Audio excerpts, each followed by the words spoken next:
নমস্কার বন্ধুরা, ভেজস্টোরি ব্লগে সবাইকে স্বাগত জানিয়ে আবার কিন্তু নতুন ভাবে সেজে গুজে হাজির হয়ে গেলাম। সকাল থেকে কাজকর্ম তোমাদের দেখাতে পারলাম না, কি করব, মানে ল্যাব খাচ্ছিলাম রীতিমতো। বাড়িতে কেউ নেই, আর শর্মিষ্ঠারা এসেছিল, ওরাও সেই সকালবেলা তোমাদের দাদা ভাই মামার বাড়িতে ছেড়ে দিয়েছে, আর আমাদের আর ছাড়তে পারেনি, কারণ বাড়িতে একটু কাজকর্ম ছিল। পরিষ্কার পরিচ্ছন্ন করলাম, যেহেতু ঘরের লোক আমি, তো সেগুলো পরিষ্কার করার পরে এই যে পুট্টুস আমি তোমাদের দাদা ভাই তিনজনেই কিন্তু রেডি হয়ে নিয়েছি, মামার বাড়িতে আবার যাব। রিসেপশনে তো প্রচুর খাওয়া দাওয়া করেছি, প্রচুর এনজয় করেছি, আর সারা রাত সেটাকে হজম করে আবার সকালবেলা যাচ্ছি আবার ভোজন করবো বলে। আর অ্যাকচুয়ালি যাবো না বলছিলাম, মানে তোমাদের দাদা ভাই যাবে না বলছিল, আমি অতটা না বলিনি, কারণ ওর মামার বাড়ি ও যাবে কি না যাবে, ও নিয়ে যাবে কিনা সেটা ওর ব্যাপার, আমি ওর সাথে যাবো, এটাই হচ্ছে ব্যাপার। কিন্তু মামা, ছোট মামা ভাবে যে আমি না বলি বলে হয়তো ও যায় না, সেই জন্য আমি আর এর মধ্যে 3 দিন গেছি পরপর। একদমই ঠিক। তবে বাড়ি কাছে হলে হয়তো আমরা বেশি যাচ্ছি, অন্য ভাগনা বা ভাগনা বউরা আসতে পারে না, তো কি আর করা যাবে। তো আজকের লাস্ট দিন, মা বাবা সবাই ফোন করেছিল, মামাও ফোন করেছে রীতিমতো যে যাওয়ার জন্য, আর মিস্টাররাও ওখানে আছে, আর আজকে যেতেই হবে। তোমরা ভাবছো যে বাসি ভাত খেতে যাচ্ছি নাকি? একদমই নয়, বাসি ভাত মনে হয় কিছুই নেই, দেখা যাবে ওখানে গিয়ে। তবে বাসি টাসি নয়, আবার টাটকাই সব রান্না বান্না হচ্ছে, মাংস কাটা হচ্ছে বলছে না, বাবা সব খবর দিচ্ছে এখানে, তো সেই জন্য যাচ্ছি। তবে প্রায় 1:30 বাজতে যায়, মানে সবকিছু গুছিয়ে নিয়ে যেতে তেমনই লেট। তো এই কদিন যে মানে বিয়ে বাড়ির সবকিছু তোমাদের সাথে শেয়ার করছি, তোমাদের কেমন লাগলো অবশ্যই কিন্তু কমেন্টে জানিও। আর আজকে লাস্ট দিন, ওখানেও কি হচ্ছে না হচ্ছে আমি যতক্ষণ থাকবো তোমরাও ততক্ষণ দেখতে পাবে। তো চলো যাওয়া যাক, কি আর করা যাবে। তো আমার তো প্লাস্টিকে এইসব নিয়ে যেতে হবে, বৃষ্টির দিন। তোমাদের দাদাভাই সব নিয়ে এসেছিল, ও তোমাদের দাদাভাই নিয়ে আসেনি, আমি নিয়ে এসেছিলাম, মানে আমি প্রিয়াঙ্কা শাড়ি পরে এসেছি, ভিজে গেছিলাম বলে, আমার ছেলেও তাই, কি জানো স্বর্ণদ্বীপের জামা কাপড় পরেছিল, সেগুলো দেওয়া হয়নি, সব কেটে কেটে এই যে নিয়ে যাচ্ছে। আর কিছু নেওয়ার আছে। আবার তোমাদের দাদাভাই কিন্তু আজকে আবার ডাক্তারের কাছে যাবে, ওর একটুখানি ডাক্তার দেখানোর আর রয়েছে। তো চলো ওখানে গিয়েই দেখা হচ্ছে। কুটুসের ড্রেসটা দেখিয়ে দাও, ওটা দেখি। উঠছে তো। আর কুটু জানো তো, প্রত্যেকদিন যখন আমি বেরোই তখন বলে একটু ঝগড়া করো মামা। তোমাদের শর্ট ভিডিওতে 2-1টা দেখিয়েছিলাম না, ও আমাকে বকতো, আমি সেজে গুজে সবসময় রেডি হচ্ছি, আর সেটাই ওর খুব ভালো লেগেছে। প্রত্যেক দিন বেরোনোর সময় বলবে তোমরা একটু ঝগড়া করো। এখন ভিডিওগুলো ছাড়া হয় না, কিন্তু ভিডিওগুলো করা হচ্ছে একদম ওর জন্যই। আমরা আর করতে চাই না, তোমরা অনেকেই বলো ওসব ভালো লাগে না, আমরাও জাস্ট কি বলবো, মাঝে মাঝে আনরোমান্টিক হয়ে যায় তো, আর মাঝে মাঝে মনটা খারাপ হয়ে যায়, মনটা ভালো হয়ে যায়, যে তোমরা যখন কমেন্ট করো আরো ভালো লাগে। ভালো বলো আর খারাপ বলো, সেটা কোনো ফ্যাক্ট নয়, যার যেটা মনে হবে সেটাই কমেন্ট করবে, এটা তার নিজস্ব ব্যাপার, তাই না? একদম। তো ভিডিও ছাড়া হচ্ছে না, শুধু কুটুসের জন্য করতে হবে এক্ষুনি। বাবা আবার ভিডিও করছি, বাবা আমার বকবে আমাকে, কিন্তু বকবে। তুমি বললে ভিডিও করতে, ওই ভিডিওটা করবে এক্ষুনি, ঠিক আছে?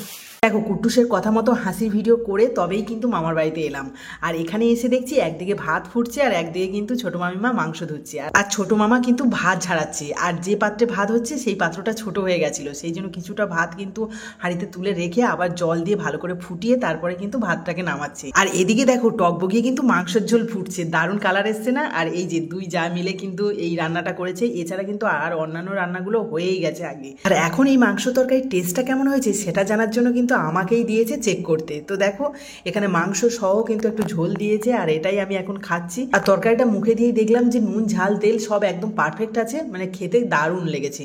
আর রান্নি কারা দেখতে হবে তো না। আর ছোট মামা কিন্তু এখানে দাঁড়িয়ে দাঁড়িয়ে একটু আফসোস করেছে, কারণ আমি একা খাচ্ছি, মামা বলছে যে বৌমা খাচ্ছে, কিন্তু আমাকে একবারও জাঁচলো না। আসলে কি বলতো, আমাকে তো চেক করতে 1 পিসই দিয়েছে, আমি কাকে দেবো বলো? এখানে তো শুধু মামা নয়, আরো অনেকেই রয়েছে, তাই আমি কাউকে না দিয়ে আমি নিজেই খেয়ে নিচ্ছিলাম, আর ভালো লেগেছিল তো তার জন্য। আর এদিকে দেখো আমার সব মাসি শাশুড়িরা এক জায়গায় বসে কেমনভাবে গল্প করছে। আজকে তো সবাই বাড়ি চলে যাবে, তাই সবার দুঃখ কষ্টের কথা শেয়ার করে নিচ্ছি। অ্যাকচুয়ালি আমি দেখেছি যাদের অনেকগুলো বোন থাকে না, তারা কিন্তু এরকম বাপের বাড়ি এসে তাদের নিজেদের মনের কথা সব বলতে পারে খুলে। আমার তো হয় না, আমার কোনো বোন নেই বা দিদি নেই, তবে আমার মারা দেখেছি যখন বাপের বাড়ি যেত বা বোনেরা এক জায়গায় হতো, তখন কিন্তু ওইরকম মানে এত গল্প করতো, দুপুরবেলা খেতে বসলে সেই এঁটো মুখে কিন্তু বসে বসে সন্ধে হয়ে যেত, তবুও কিন্তু ওই এঁটো মুখে বসেই গল্প চলতো। আর এর জন্য মারা যে কত বোকা খেয়ে তো তার ঠিক নেই। তো আমরা ছোটবেলায় দেখেছি এগুলো, আর সেইগুলোই মনে পড়ছে এখন। যাই হোক, মাসিদের যতক্ষণ ইচ্ছে ততক্ষণ গল্প করুক, আর এদিকে যাদের খিদে পেয়ে গেছে তাদের কিন্তু বসিয়ে দিয়েছি খেতে। আর আজকে আমি দেওয়া থাওয়া করছি, জানো তো, প্রত্যেকদিন তো এখানে আত্মীয়র মতো আসছি, খেয়েই চলে যাচ্ছি। আজকে মনে হলো না, কেমন একটা লাগছে, আমার আর ভালো লাগে না, এত দিন পর পর আসা হচ্ছে আর কাজ না করে খেয়ে চলে যাব। তাই তোমাদের দাদাভাইকে প্রথম থেকেই বলেছিলাম তুমি কুটুসকে নিয়ে থাকো, আমি একটু দেখি কি কাজ আছে, আমি একটুখানি হেল্প করে দিই মামিদের। এই জন্য আমি একটু দেওয়া থাওয়া করলাম, আর 2 থেকে 3 ব্যাচ মতো খাওয়া হয়ে যেতে আমিই বসে পড়েছি, কারণ তোমাদের দাদাভাই এখন চলে যাবে ডাক্তার দেখাতে, আর কুটুস রয়েছে ওর দাদার কাছে, বেশিক্ষণ থাকবে না, একটু পরেই কিন্তু মামা পাপা বলে চিৎকার করবে। তো এখন আমাকে তাড়াতাড়ি করে খেয়ে কুটুসের কাছে যেতে হবে। আর মা কিন্তু এখন দেওয়া থাওয়া করছে, আর এদিকে আরও কিছু মামিমা ছিল, ওনারাও দিচ্ছিল। তো যাই হোক, এখন খেতে বসছি, আর কি কি খাচ্ছি সেটা একটু তোমাদের সাথে শেয়ার করি। এই দেখো, ডাল আলু ভাজা হয়েছে, আর তার সাথে সাথে কিন্তু মাছের ঝোল হয়েছিল, আর মাংস চাটনি। তো এই দিয়েই দুপুরে খাওয়া দাওয়া হয়েছে। আর বেশ একটা বড় লেজ দিয়েছে, কিন্তু আমি লেজ খেতে ভীষণ পছন্দ করি। কারা কারা লেজ খেতে পছন্দ করো অবশ্যই কিন্তু কমেন্টে জানিও। আর লেজের যে পুচ্ছটা না, ওটাই বেশি ভালো লাগে আমার খেতে কিন্তু। আর মাংসটা তো ভালোই হয়েছিল। তো এই দিয়ে ভাত খেয়ে নিলাম তাড়াতাড়ি, তারপরে কিন্তু মামাদের ছাদের উপর চলে গেছি।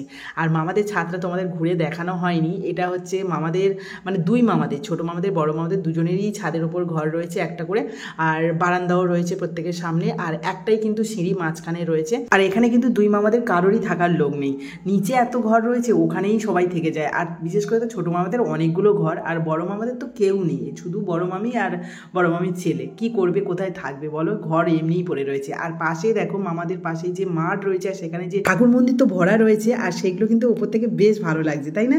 তো যাই হোক, এখানে কিন্তু আমি বেশিক্ষণ থাকতে পারিনি, কারণ প্রিয়াঙ্কাদের বাড়িতে যেতে হয়েছিল ওদের জিনিসপত্রগুলো দিতে, সন্ধে হয়ে আসতে আবার বাড়ি ফিরতে হবে তো। আর দেখো, আমরা যখন বাড়ি আসছিলাম তখন স্বর্ণদীপও আমাদের সাথে চলে আসবে বলে ঠিক করেছিল।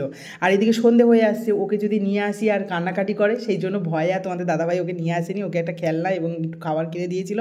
আর সেটা নিয়ে ওর মন খারাপও হয়ে গেছে, একটু যেতেও চাইছিল, কিন্তু ওকে দেখে বোঝা যাচ্ছিল, আমারও ইচ্ছে হচ্ছিল ওকে নিয়ে যাই, তবে একটু পরে যদি আবার কান্নাকাটি করে, সেই জন্য আর ওকে নিয়ে গেলাম না। একদম ওদের বাড়িতে পৌঁছে দিয়ে আমরা চলে যাচ্ছি। আর এখন কিন্তু প্রায় সন্ধে হয়ে এসছে। তো দেখো, আজকে বিয়ে বাড়ি লাস্ট খাওয়া দাওয়া করে চলে এলাম, আর প্রচুর কেনাকাটাও করেছি। আমি করিনি, তোমাদের দাদাভাই করেছে, সেগুলো রয়েছে।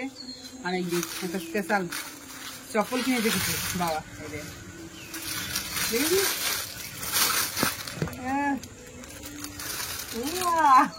আর কুটুস আজকে চাবি খুলেছি, ও আজকে কিন্তু কুটুস তালা খুলেছে। ইয়ে, বড় হয়ে গেছে আমার ছেলে, বড় হয়ে গেছে রে। ওয়াও, দেখো দিন দিন আমার বরটা কেমন স্বার্থপর হয়ে যাচ্ছে, নিজের জন্য কেনাকাটা করেছে, অথচ আমার জন্য কিছুই নিয়ে আসলো না। আরে আমি শাড়ি গয়নাগাটি এসব কিছুই চাই না, তোমার পছন্দ মতো যে কোনো একটা জিনিস ছোট্ট হলেও নিয়ে আসলে আমি ভীষণ খুশি হয়ে যাই। তো সেটাও আমার বর বুঝতে পারে না, আজও বুঝতে পারলো না, আর কবে বুঝতে পারবে বলো? তোমাদের মধ্যে কার হাজব্যান্ডরা নিজের জন্য কেনার আগে বউয়ের জন্য কিছু কিনে নিয়ে আসে, অবশ্যই কিন্তু কমেন্টে জানাবি।